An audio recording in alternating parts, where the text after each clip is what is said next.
At the start of the 7th console generation, Capcom began working on a new video game engine that would be used for 2 brand new upcoming IPs. This engine was MT Framework. The 2 games being made on it were a project called codenamed Snatcher, and another game that would become Lost Planet. Around this time, each of Capcom's games were developed with a unique engine. At some point during the development of the 2 MT Framework games, Capcom found that this new engine was kind of amazing. They were able to get fluid and responsive gameplay while also delivering on next-gen visuals. Project Snatcher would be a zombie game heavily inspired by the works of George Romero, the director of films like Night of the Living Dead and Dawn of the Dead. The game was directed by Yoshinori Kawano and produced by known Capcom dev Keiji Inafune. Early on, the game was to have a serious and dark tone in its story and gameplay. You played as a photojournalist investigating strange reports of rioting in a small American town. During your character's investigation, you'd learn that the riots are actually a zombie outbreak. Some of the title's primary development goals were having things like massive numbers of zombies on screen at one time and having the ability to use whatever you could pick up as a weapon. Snatcher was planned as an Xbox 360 launch title, but because of this bold new vision of creating a true zombie survival game, the title's development obviously was taking longer than expected and didn't end up releasing with Microsoft's new console. Snatcher and the development of the new game engine MT Framework would also evolve hand in hand, and the project's development proved to be shaping up into that real next-gen experience Capcom was aiming for. In its first year of development, this game went by Snatcher internally, but other names were also in consideration, one of those being Dead Rising. In 2005, under the working title of Dead Rising, the game made its first public appearance at E3 and would go on to have multiple other showings at conferences like Xbox Summit and TGS 2005. At these conferences, the game was shown to take place in a zombie-infested mall in the town of Willamette, Colorado. The idea of playing as a photojournalist was still the same, but it seemed like what the devs had in mind for the game's tone had shifted a bit. This title was shown to be sillier in its gameplay than it was in its story. The main character using all kinds of objects to dispatch zombies in creative ways, while hard rock music played over the trailer clearly demonstrated a more lighthearted experience over Capcom's other zombie series, Resident Evil. A year after its announcement, Dead Rising made another showing at E3 2006, and what we got out of the title here was a much more polished looking game. Not only were the visuals greatly improved over 2005's showing, but we got to see more of the zombie-infested mall as well as a plethora of new characters and ways to massacre zombies. Our main character also got a name with this announcement: Frank West. Dead Rising released on August 8th, 2006, exclusively for the Xbox 360. In the lead up to Dead Rising's release, I had been carefully saving and inspecting whatever footage and info I could about this game. I was so excited about it. Having another Capcom zombie game to play, let alone it being one of the first next-gen games I would ever play, was a very exciting prospect. After playing through Dead Rising the first time, I had definitely gotten what I wanted out of this game, and ever since, it's become one of my all-time favorites. Without further ado, let's talk Dead Rising and why I think it's the best zombie game ever made. In Dead Rising, you play as wartime photojournalist Frank West. Frank is currently on his way to Willamette, Colorado to get the scoop on a story he's been hearing rumors about for a while. Something big is going on in this little town. During Frank's chopper ride, Frank decides to take some pictures of the city and its surrounding areas. We quickly stumble across some disturbing sights. It may look like rioting, but those people are eating each other. After snapping a few photos of the nearby chaos, the helicopter pilot heads towards the center of town. After reaching the shopping mall, Frank's chopper is intercepted by 3 military helicopters, forcing Frank to leap from the chopper. After a very graceful landing, Frank recovers and is caught off guard by a mysterious man who seemingly appears out of nowhere. You're the reporter, aren't you? Yeah. You came alone? Yeah, I'm freelance. So, what's going on around here anyway? What did you see from the sky? If it were just a riot, I doubt the military would quarantine the entire area. There's, something else I can't put my finger on. Doesn't sound like civil disobedience. It's too quiet. Almost as if everyone's already dead. What's going on? I think you'd better see for yourself. This, my friend, is hell. Heading inside the mall, we come across a security room with some pretty interesting live footage on one of the monitors. Exiting the room, we emerge in one of the mall's main areas, where we see quite the scene building up before us. Hey, bring that over here!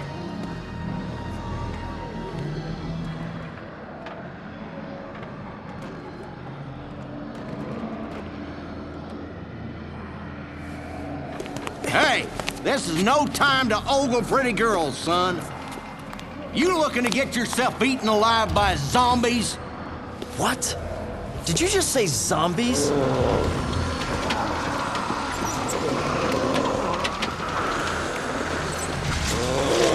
There's been more and more of them since last night.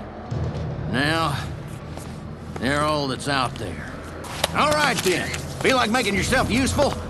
Take a look around the mall. Bring anything we can use for the barricade back here. Andale! Come on, pronto!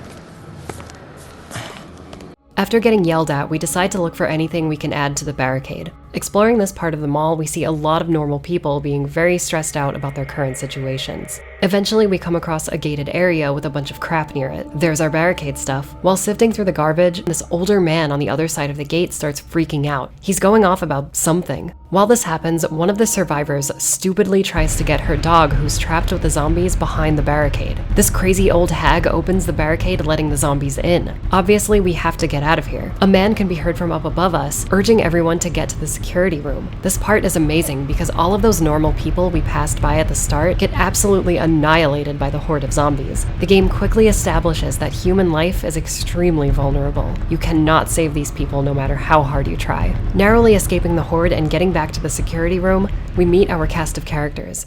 Homeland Security officers, Jesse and Brad, and mall security guard, Otis. The intro to this game is about 20 minutes long and perfectly sets up basically everything you'll be doing in your time spent in Willamette. After getting almost no information from our fellow survivors, Frank decides to head into the mall by himself. It's up to us to cover as much as we can before our escape chopper returns to pick us up in the next 72 hours. Dead Rising plays like your typical third-person adventure game. You control Frank with the traditional analog control, have a single attack button, a jump button, the left trigger readies your camera and the right trigger readies your equipped firearms, and allows you to throw any non-firearm type items. Aiming is like a Resident Evil game where you're locked into place and have free aim to look around with the movement stick. At the beginning of the game, Frank is rather weak and moves pretty slow. As you play through this title, you will be leveling up and increasing Frank's stats. The game also features a timer, but we'll talk about that later on. If Frank is injured, eating food recovers his HP. Almost everything you see in the mall can be used as a weapon too. Some objects are extremely deadly, and others can range from not so effective to completely useless. You'll be finding things like baseball bats, shovels, chainsaws, swords, different types of guns, and of course, novelty items like giant teddy bears, water guns, toy swords, bowling balls, and other not-so-useful items. Every single thing you can hold in your hands has a moveset, so trying out everything you come across and experimenting with how said items work against zombies is invaluable in surviving this 72 hours nightmare. Some items might have a second attack with an extended button hold, like with the baseball bat where Frank charges up his swing to do more damage. Why not just grab a stack of CDs? Yeah, you can chuck those at zombies. This game has a lot of zombie killing options, and they're all fun. Each item has a durability limit, so you can't continuously use them. You have a certain number of attacks you can perform before said item breaks, and durability mostly depends on the type of weapon. So a baseball bat hits for some pretty decent damage and lasts long, but a chainsaw can rip through a crowd of zombies, but also breaks much faster too. It's usually your powerhouse weapons that don't last very long and your standard items that will get you through most of your zombie encounters. As you rack up the zombie kills, Frank will gain experience points that allow him to level up and gain new hand-to-hand and traversal abilities, as well as stat increases like more HP and faster movement speeds. All of the abilities Frank unlocks are great. You've got your simple stuff like jump kicking, backhanded karate chops, being able to climb on top of a zombie horde and walk over them. Then you've got the crazy stuff like flash kicks, wall bounce kicks, lariats, spinning zombies around by their legs and then throwing them, and straight up disemboweling a zombie like it's no one's business. Yeah, you can gut one of these undead bastards with your bare hands. It feels amazing. Like most games that feature leveling systems, as you carve through zombie after zombie and complete missions, you'll be gliding through those earlier levels. Leveling up is automatic, so unlocking skills and stat increases are predetermined depending on the level. You can't choose any particular path to level Frank in. The level cap is 50, and when you reach it, Frank will feel and control like a superhuman. Killing zombies isn't the only way to level up in Dead Rising. Since Frank is a photographer, taking pictures also nets you experience points. The photography system has depth to it. You'll earn more points depending on the type of picture you take, how it's framed, framed and the number of subjects that are in view. There are multiple ranks to the pictures you take, too.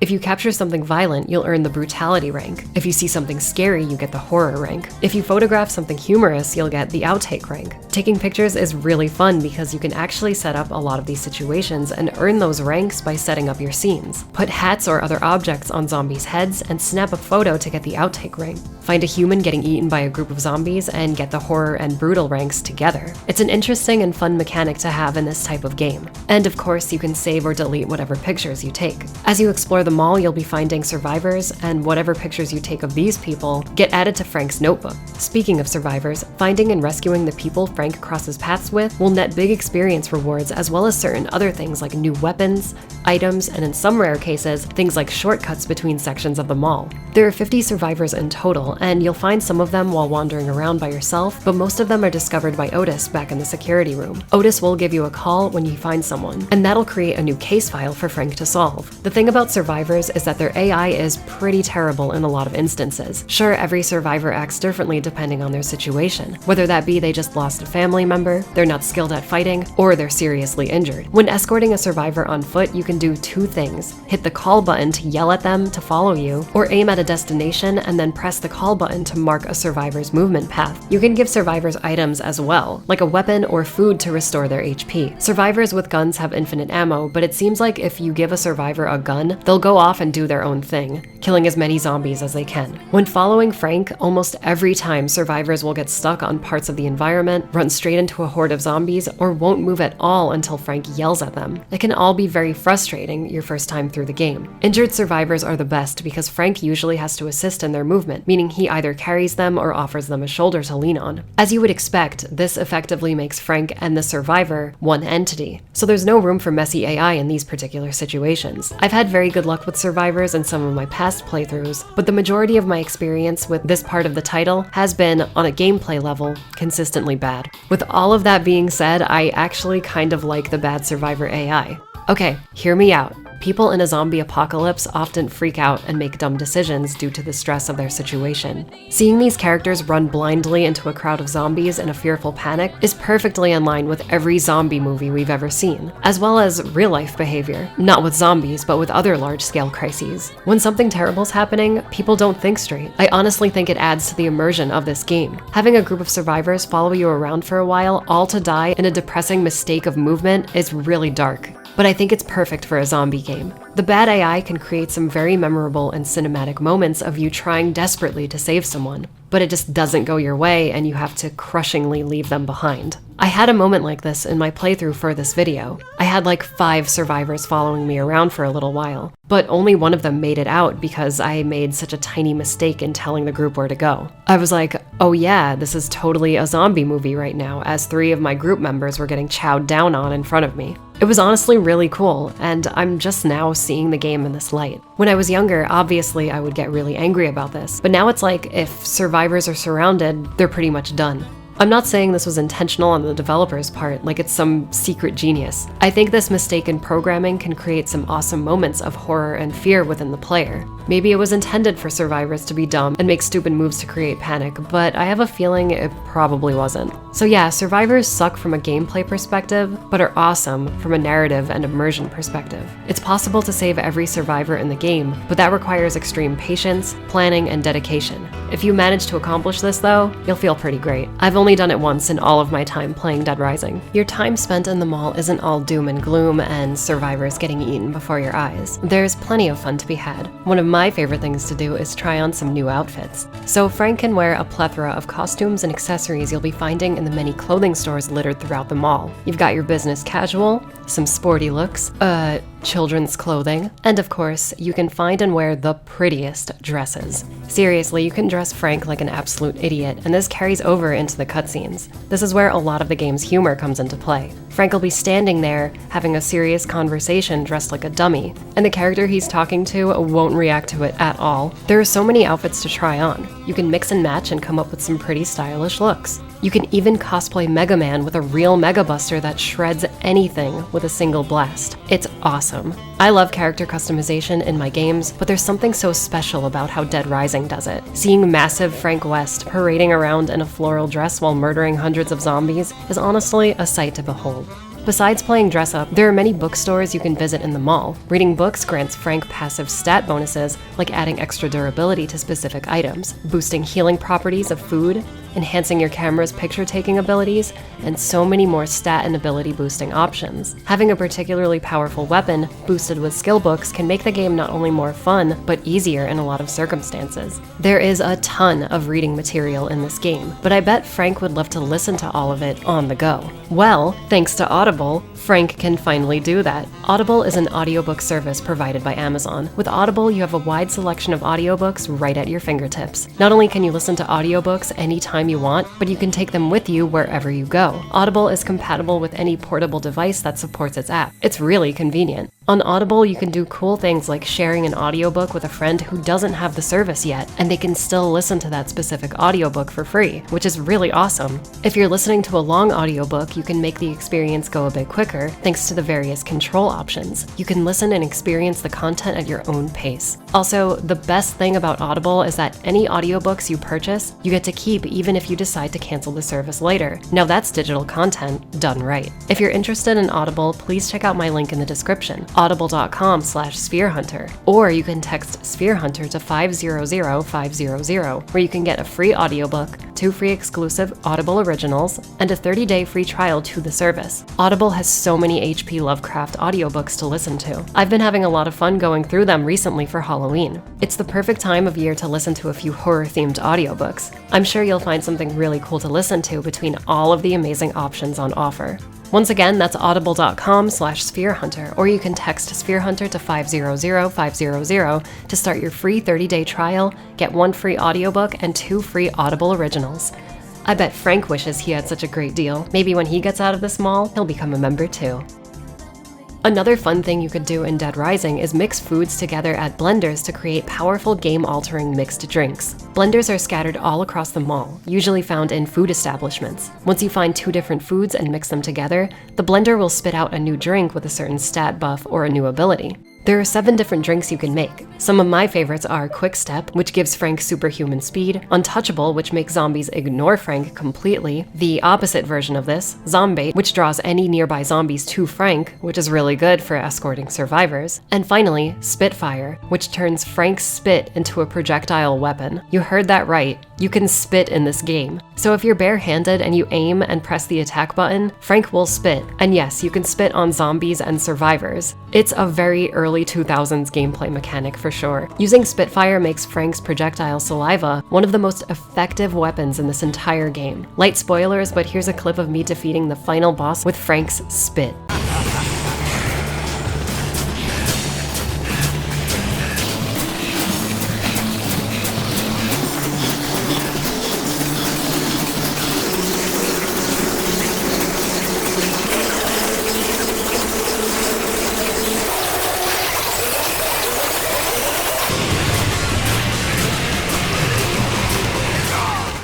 I can't believe this is a thing that exists, but I'm also very glad that it does exist. The mall itself is huge and separated into about 7 different zones that are all unique from one another. If I had to complain about the layout of the mall, it's that sometimes the stores within each zone can a lot of the time feel misplaced. The food court doesn't really have a lot of food in it, but the grocery store in North Plaza has every single type of food you can imagine. And that place is a full zone away from the food court. Stuff like this. It's not a huge problem, but I find it weird sometimes.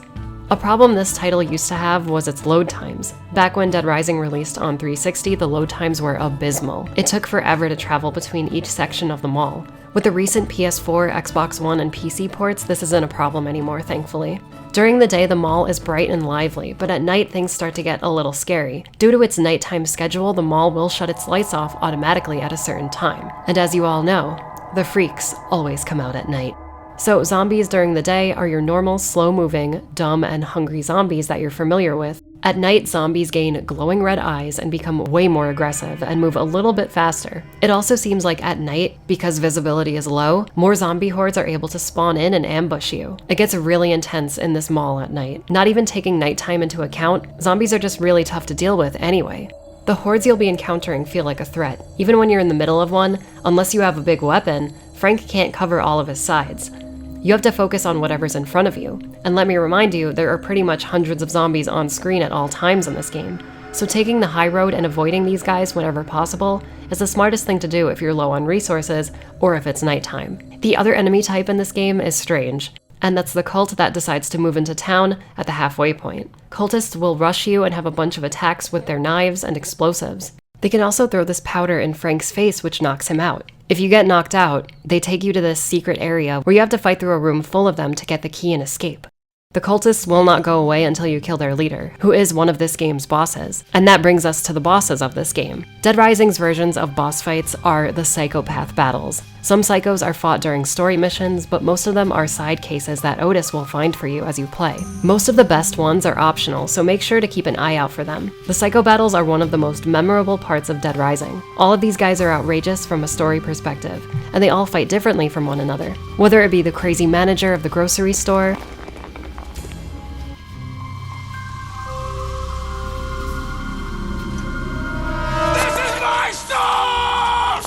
I don't take kindly to vandalism. I won't allow it! or a giant Nam veteran suffering from PTSD. Oh yeah, I know why. It's because you're Viet Cong.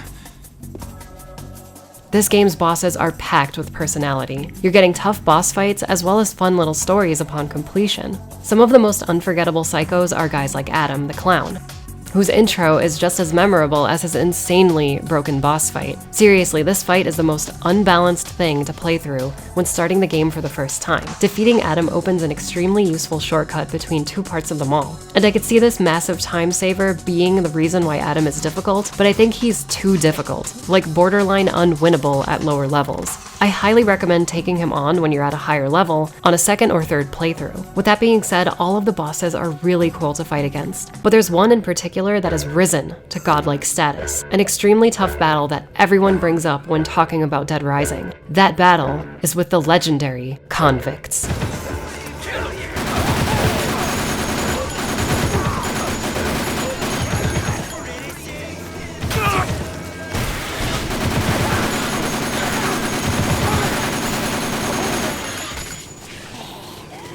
Anyway, there's one key feature of this game that I haven't spoken about yet in great detail, and that's this title's timer. So Dead Rising is a game that is time limited. So what that means is certain cases and story events only occur at a certain time during the game's 72-hour run. Every single case in this game has a timer attached to it, and if that timer runs out before you activate the case, that scoop is gone forever. This goes for side cases and mainline story cases. If a main story case runs out of time, you won't be able to reactivate that case again, effectively making it impossible to see the true ending of the game. When this happens, you can reload your save file, start the game from scratch while keeping Frank's current level, or continue playing the game and wait for the game's 72 hours to run out. I know a lot of people had and still do have a problem with this feature, and I completely understand why someone wouldn't like this about Dead Rising. I happen to love the timer. I think it adds a great deal of tension to the game overall. Like at any moment, if you slip up or if you're late, the truth can vanish into darkness completely. This is awesome for a zombie game. Having limited time is exactly what we see in every piece of zombie fiction. Whether it's film, TV, comics, or novels, having a time limit introduces randomness to your experience. On your first or even second playthrough, Dead Rising isn't completely predictable. And that's how a zombie apocalypse should be. One minute you're running away from a hungry horde, the next you're trying your best to save someone. Then some psycho pops up out of nowhere with his cult, and then that's something you have to deal with. All of that on top of meeting up with someone who might have answers to why the zombies are here in the first place. Dead Rising is incredibly action-packed and keeps you on your toes and guessing every minute of its runtime. Also, in every zombie movie, the characters always have a plan. Getting supplies, trying to save someone across the street, it's all planned out. The timer forces you to plan out your course of action, and just like in those zombie movies, sometimes the plan just doesn't go your way, and the whole group dies, but you narrowly make it out. When playing Dead Rising, you have to think about what you're doing and what the best string of actions is to get those things done. It's absolutely perfect. By the way, depending on what you do in this game case-wise, you will be receiving different endings. If you're early in the game and run out of time on a main story case, but happen to make it to the heliport in time on the final day, you will still escape them all without having solved the story. There are 6 endings in total, and I think seeing them all is worth it just for how different they all are. This game has a ton of replayability with its multiple endings and how many survivors you can save.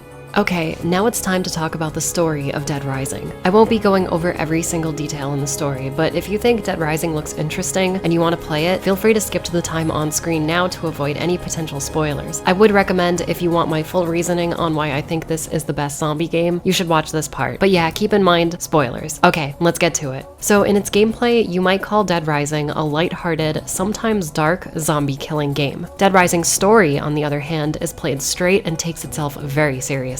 As Frank uncovers more of the zombie outbreak mystery, his reluctant DHS friends begin to cooperate with him. Pretty soon into the game is when the puzzle pieces begin falling into place. That creepy guy, Carlito, seems very suspicious in all of this. He even attacks Frank and Brad a few times early on, even fatally wounding Brad during one of their shootouts. The mysterious woman at the start of the game, Isabella, is Carlito's sister, and she plays a huge role in uncovering this mystery. At the halfway point in the story, after having a boss fight and a few other run-ins with the suspicious siblings, is when Frank finally decides to have a meeting with Isabella. Isabella shows up to the meeting wounded by Carlito, and after this happens, decides to help with what's going on here. Isabella spills the beans on what she and her brother's plans are. See, the old man from the start of the game, Dr. Barnaby, was a researcher in South America, specifically a place called Santa Cabeza, the home of Carlito and his sister. After joining the group, Barnaby speaks about his past. While in Santa Cabeza, Barnaby and his research team were looking for ways to mass-produce cattle in the effort to reduce breeding costs for meat in the United States. What ended up happening in these experiments was the researchers accidentally creating a new form of parasitic life. This parasite lives inside of flying insects,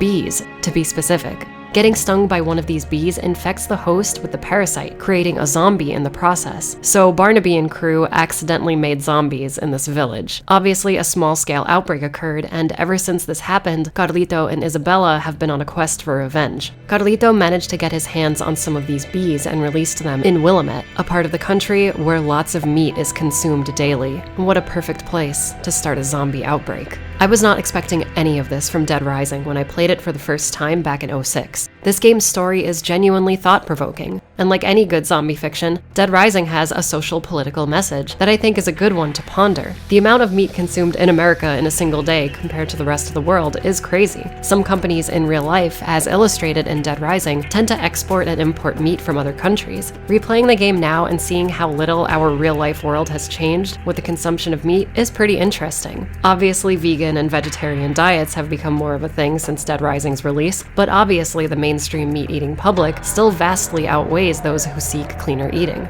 This video is getting too real. I don't want to spend a ton of time talking about why this might suck or why it's bad for other countries, but I think Dead Rising having a very interesting and almost out-of-nowhere story like this is amazing. It perfectly fits in line with classic zombie fiction like Night of the Living Dead's race imagery, Dawn of the Dead's over-the-top consumerism, and multiple other zombie media out there. Anyway, back to Dead Rising. So the story's main hook, when you get to it, is really intriguing, and got me, at least, way more interested in what was to follow. I really liked how basically all of the characters in this title are morally gray. Of course, what Carlito is doing in Willamette is wrong. He's killed thousands of people in a matter of days, but he has a reason for doing it. We see that same reason reflected in Isabella, but she has a change of heart later, which Carlito never has in the duration of the story. Hell, even our heroes, Frank, Brad, and Jesse, are also flawed to an extent. Obviously, Frank wants to uncover the truth behind the outbreak, but there's always that lingering question surrounding his motives. Is he just doing this to get the big scoop, the huge payday? A lot of Frank's actions in the story point to him just wanting to get ahead in his career as a photojournalist. Look, I don't know what Jesse told you, but as far as I'm concerned, we're through working together. So you cover your zombie story and leave the rest to us. You guys are looking for someone here, aren't you? Where did you take it? You help me, I help you.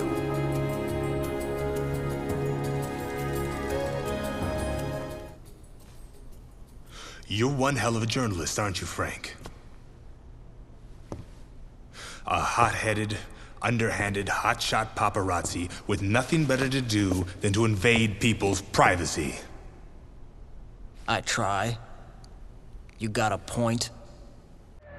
I honestly love Frank West as a character. Like most of the players in this story, Frank has depth. He starts the game as kind of a jerk and stays like this all the way up to the title's finale. That doesn't mean he isn't heroic though. He stops most of Carlito's plans throughout the game and saves countless survivors, but you always feel like Frank is doing all of this for himself and his career. I should mention that Frank's voice and motion capture actor, Terrence Rotolo, gives this character so much life. Rotolo's voice and mannerisms come through strong in this game's cutscenes, and they give Frank such a unique quality that you don't see in a lot of video game heroes. Also, friend of the channel, Ruben Langdon, worked on this game with Just Cause Entertainment, just like DMC3. Rotolo and Brad's VO and mocap actor TJ Storm would go on to voicing and mocapping a lot of Capcom characters after Dead Rising. It's really fun to see their progression throughout all of these titles. I don't want to spoil everything, but there is this awesome, genuinely creepy part towards the end of the game. The government cleanup crew arrives at the mall, and as you escape to the heliport, every zombie around you is dead. There is no life except for Frank wandering around by himself. There's no music, and there are no enemies. It's just you alone in a mall that was packed with zombies just a few hours earlier. It's really freaky. Guys, this game's story goes places, and all of those places, in my opinion, are awesome. So the final thing we'll talk about today loops back to the start of this video. MT Framework, Capcom's powerful, true next-gen video game engine.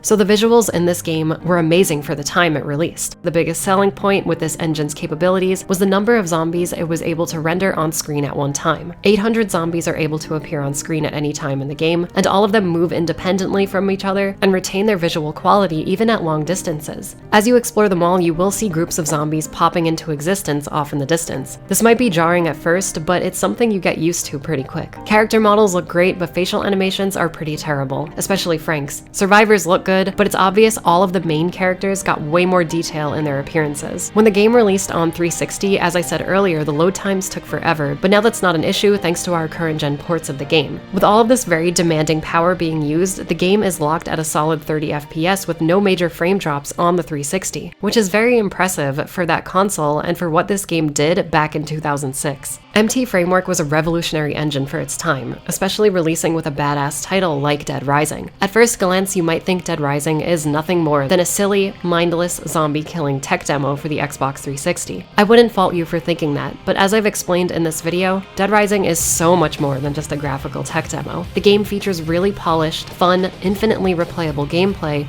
with an extremely thought-provoking and interesting story, tying all of your objectives together in a very satisfying adventure that pays off in an equally satisfying conclusion. This game is one of my favorite modern video games, and I really hope that with everything I've told you so far, it's gotten you more interested in the game if you haven't played it yet. If you want to experience Dead Rising, the game is readily available on PS4, Xbox One, and PC, all running at 60 FPS. And yeah, it looks awesome. Director Yoshinori Kawano and everyone on his team did an amazing job at bringing Capcom into next-gen game development with Dead Rising, and also making what I think is the best zombie game ever made.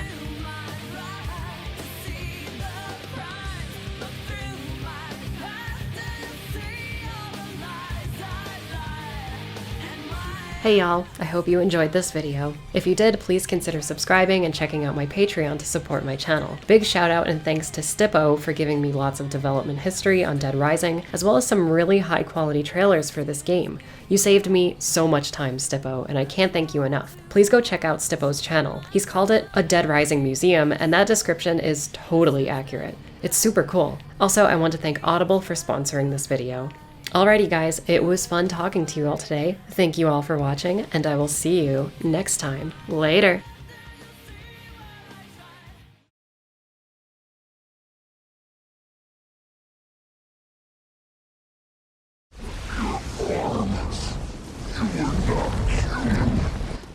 Don't ask. Damn thing drives me crazy though.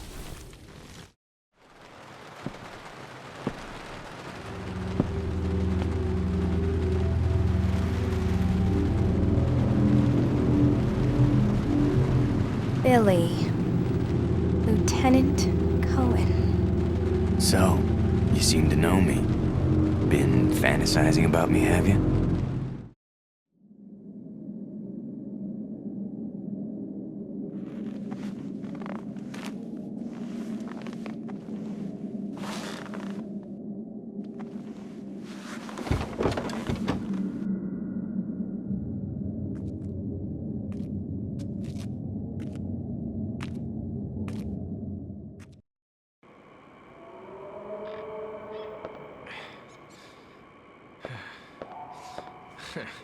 So, this is the Cretaceous way of welcoming guests, huh?